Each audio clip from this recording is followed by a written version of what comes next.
G'day, America. It's Tony and Ryan from the Tony and Ryan podcast from Down Under. This episode is sponsored by Boost Mobile, the newest 5G network in the country. These guys are no longer the prepaid wireless company you might remember. They've invested billions into building their own 5G towers across America, transforming the carrier into America's fourth major network alongside the other big dogs. Yep, they're challenging the competitors by working harder and smarter, like this amazing new network they've literally built. They have blazing fast 5G and plans for all the latest devices. Visit your nearest Boost Mobile store or find them online at boostmobile.com.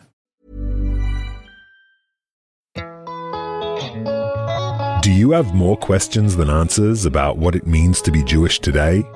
If you love the thought of exploring those big questions without expecting neatly packaged answers, check out Wondering Jews with Michal and Noam, a chart-topping podcast from Unpacked, a division of Open Door Media. Each week, legendary educators Michal Biton and Noam Weissman invite their listeners to join them as they wonder together about the big questions being asked by Jews and about the Jews, bringing curiosity, humor, and more often than not, some rather lively debate.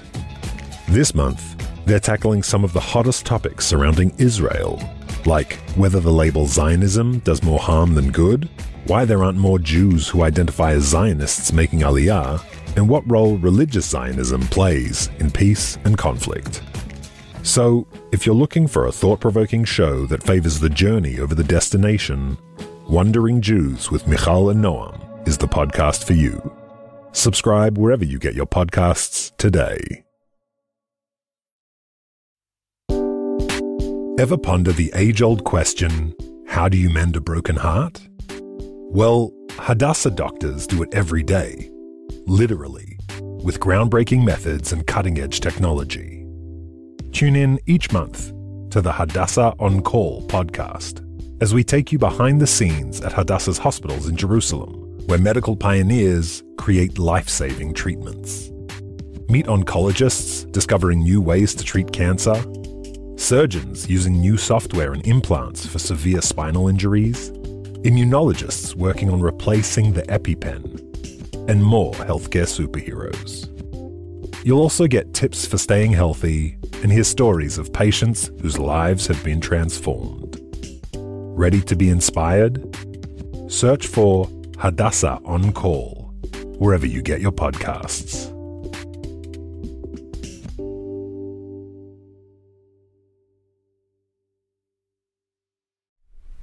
It's really complicated, but our family who were murdered in a terror attack, they will never come back. But the Israeli hostages can be free. This is a feeling that they can't describe you. Hey, I'm Ishi Harman, and this is Israel's Story. 32-year-old Oran Almog from Haifa says he can't describe the feeling of hugging freed hostages.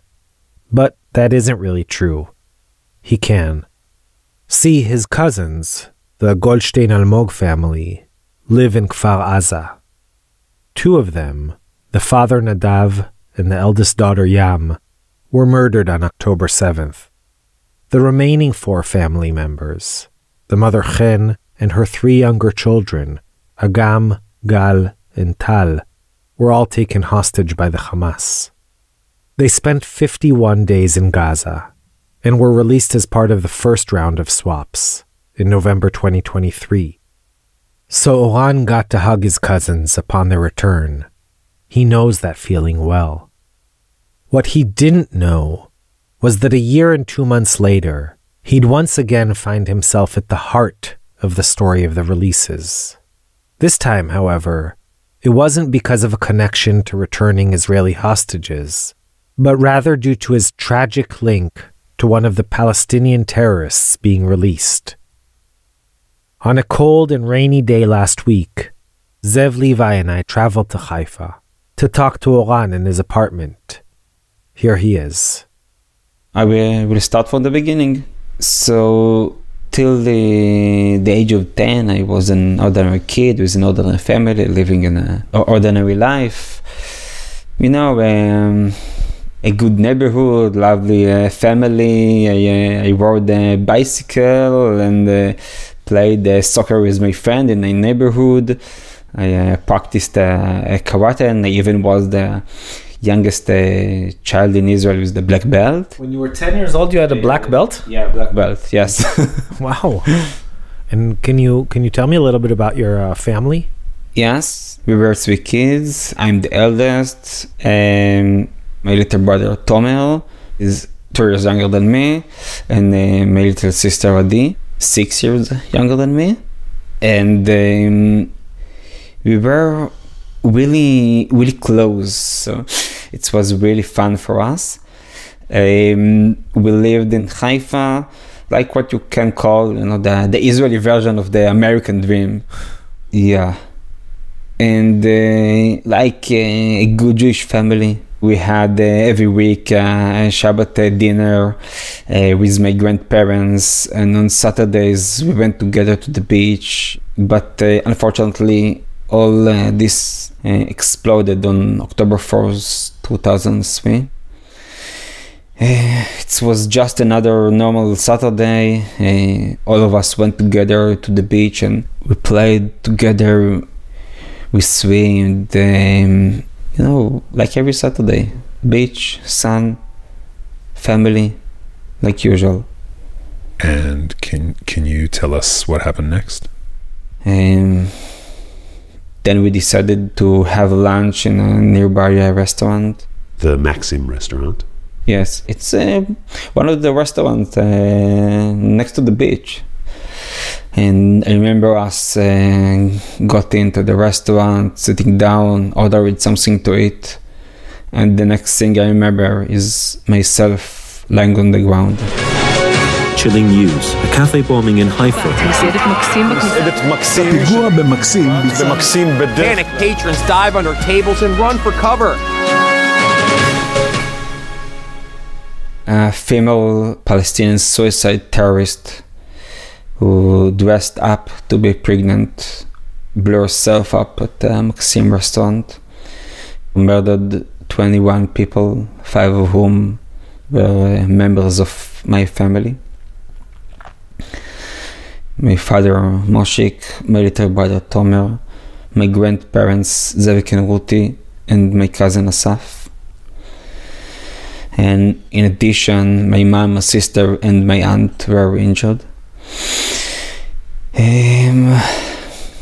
I was injured severely, and I didn't understand where I was or what happened to me. I could see a little bit the wounded people, the bloods, the bodies of people who until a few seconds ago had been eating near me in the restaurant. The bodies of people who I had known all my life, the bodies of my family. Despite my injury, I succeeded to stand up and started to walk. My mom saw me and helped me to go out from the restaurant. I was took by the first ambulance which arrived to the hospital. And the next thing I remember, it's almost 1 week later when I woke up in the hospital. And when I woke up, they told me what happened, that my father, my little brother, my grandparents, and my cousin, all of them were murdered. And I lost my eyesight. I'm blind. So you can't see anything? Anything, yes. No light and no, I don't know, colors and nothing, yes. Mm. Yeah, and it was one day before Yom Kippur. Did you and your friends already have any plans for that Yom Kippur? Yeah, sure. Even I had a new bicycle for this Yom Kippur that I have never used it. So Oran, you were in hospital for almost a year? Yeah, and I came back to my home. And I remember that when I thought about my life, I understood that I have only 2 options. to survive or to live. And I don't want only to survive. I want to live in the best way I could. So I came back to my school, to my class and to my classmates. I studied Braille and how to use with a computer and the phones with special screen readers. So I was be able to do the homework and the test like my friends. And you know, for me, it was really complicated situation, but also for my friends, it was a complicated situation because they got almost the same friend that they remember, but it's not the same friend. I was blind. I was lost 5 members of my family, and it's unbelievable how they helped me. I even took part in the sailing boat activities of blind people, and after 3 years of exercising, I won in the 3rd place in the World Sailing Boat Championship for blind people. Wow. Yes, and this moment on the podium, it's a game changer. I think that this was the first time that I understood that it doesn't matter if I see person or blind. If I do the best, I can live my life in the way that I want. This is my reality. That's it. This is the cards I got, and I only should play with them in the best I know. And you made that decision, and then you did. I mean, you volunteered to the army. Mm-hmm. Yes. So after I graduated my high school, like my friends, I volunteered to the IDF. I served in the special forces. I gave a speech in the UN Security Council a few years ago. I'm a partner in a few startups, and part of them I'm even the founder. I still sail almost every week. I also play guitar. I listen to music, lots of music. I go to the shows, and I have a really, really good life. I think even it's still hard to be a blind person, but I think that relatively my life it's quite good. Oran, so on October 7th, you lost 2 cousins who were murdered in Kfar Aza. Yes. And 4 other cousins were kidnapped and then released 51 days later. Mm-hmm. And now, once again, you're involved in the story of the release of the hostages because the planner of the attack in which your family was murdered was just released as part of the swaps. Mm-hmm. Can you tell me about that? Yes, sure. So Sami Jordat, he's the mastermind of the terror attack. He organized the bomb, and he was the linkage between the suicide bomber and the Jihad Islami organization. So he was arrested by the Israeli forces, and he got the 21 life sentences about the 21 people who were murdered in the terror attack. And I believed that he will be in the jail forever. I don't think about him. I live my life as a regular. And then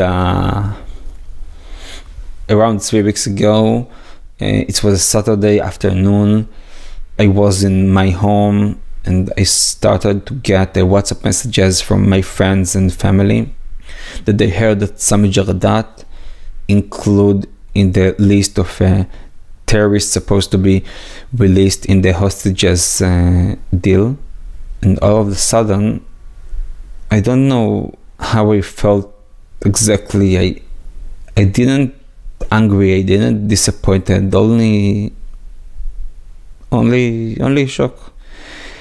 I was really surprised. I was speechless.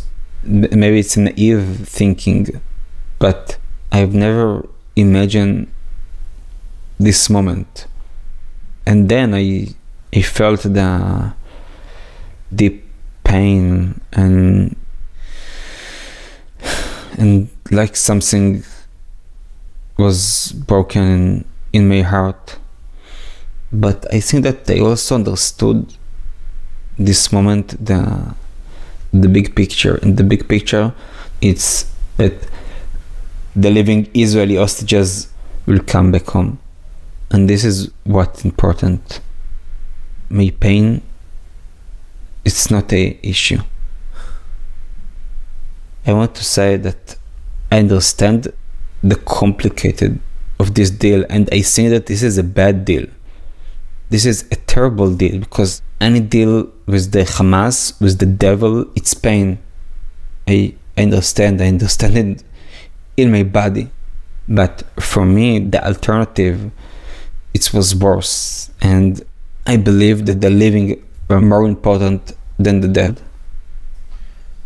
So, Oran, you're saying, here's a person who Murdered my family, who stole my eyesight, and yet I am able to see the advantage and the joy that it brings to other people who are able to hug and embrace their loved ones who are released as a result of his release. And that, to me, is more meaningful than my own sense of revenge or pain or anything like that. I don't believe in the revenge. I believe in the justice, and the justice now must focus on the Israelis. And in the future, I believe that we will do the justice with the terrorists. Are you a man of faith? Wow, it's a good question. I don't know, it's complicated. I don't know what to think about it. I'm a secular person, but I believe in our people, and I believe that we will know to do the best thing for us. So you said that you're a big lover of music. Yes. Do you have a song that you would, an Israeli song that you would like us to end this episode with? This is your job. So good luck. but something happy.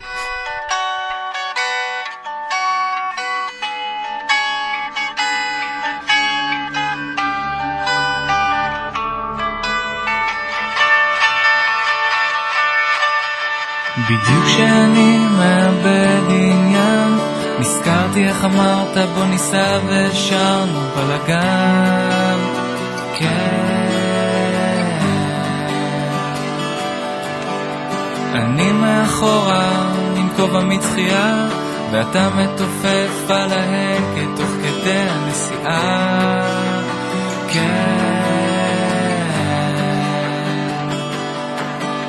הזמן עצר מאז ל-17 שנים אני לבד בחוץ מחשיך ממש לפני שאני יורד מהפסים הרגשתי שאנחנו מתקרבים עם היד באוויר ציירתי את החוף רוח ים שני אחים כותבים שמות בחול מתחברים לגלים ולא רואים את הסוף עכשיו טוב, עכשיו טוב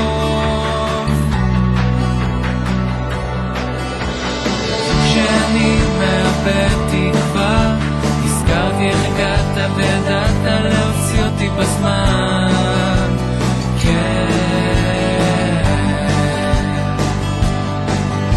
חצר בספר בהפסקה אתה מחייך הגעת ישר מהצבא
גלים ולא רואים את הסוף. עכשיו טוב, עכשיו טוב. בין שברי הימים הגעתי אל החוף, שם אתה אמיתי וכל השאר כבר לא מתחברים לגלים ולא רואים את הסוף. עכשיו טוב, עכשיו טוב.